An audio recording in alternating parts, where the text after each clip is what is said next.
Go. It's a technological miracle of sorts. Actors seemingly performing from beyond the grave. How do they do it? Call it a double take, as David Pogue of Yahoo Tech found out. A major weapons test is imminent. We need to know what it is and how to destroy it. The new Star Wars movie, Rogue One, was a big hit at the box office. Exciting story, thrilling effects, and gifted actors, including one who's been dead for over 20 years.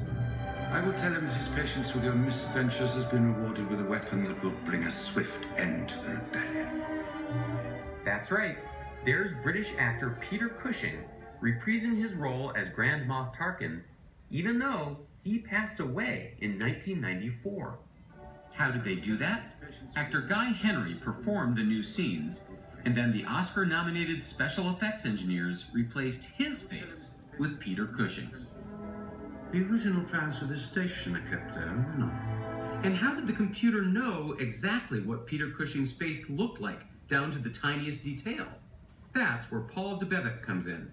At his office at the Institute for Creative Technologies at the University of Southern California, Debevec has built a Death Star of his own, the Light Stage.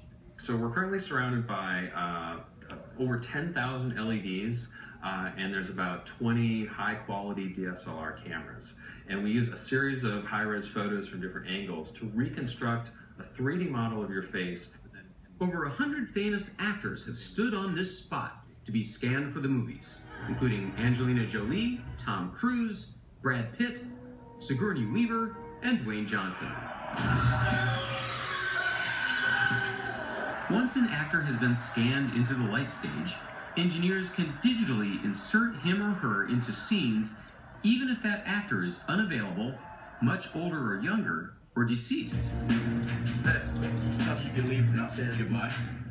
That's how actor Paul Walker was able to appear in Furious 7, even though he died partway into filming. We'll have the actor make a succession of about 50 different facial expressions, and that produces all of the different motions of their face. But we also can record a facial performance from all these different angles and then create a digital performance of that character that does exactly what they did in the video.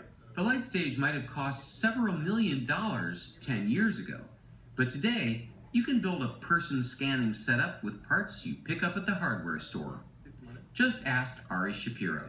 This is my capture lab. So I'm going to start with a shower, is that the idea? Exactly. Well, it is a shower curtain from Home Depot. But Shapiro runs the Character Animation and Simulation Research Group at USC.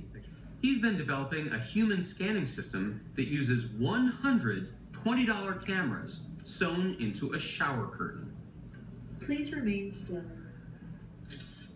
Scanning completed. And in just minutes, Shapiro can have you in the palm of his hand.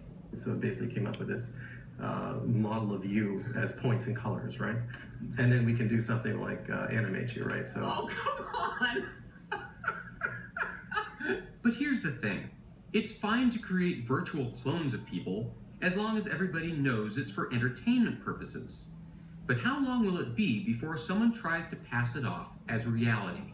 Let's say I decide to make a presidential candidate do something heinous, and I release that as news. Is that plausible? I think it's not only plausible, I think that there are definitely people in various countries that are working on exactly that. Todd Richmond is the director of the Mixed Reality Lab at USC's Institute for Creative Technologies, and a man who thinks a lot about the implications of digital clones. Should the government be involved? Should there be a new Bureau of Ethics in Digital? I think artists should have a place at the table. Technologists and practitioners need to be at the table. Politicians have to have some understanding of this because invariably policy will need to be made to address this. According to Richmond, it's past time for us to consider the very real power of make-believe people. I can create a virtual version of somebody who can walk and talk and say things that they never actually did. And that's a power that's never existed ever in the history of humans.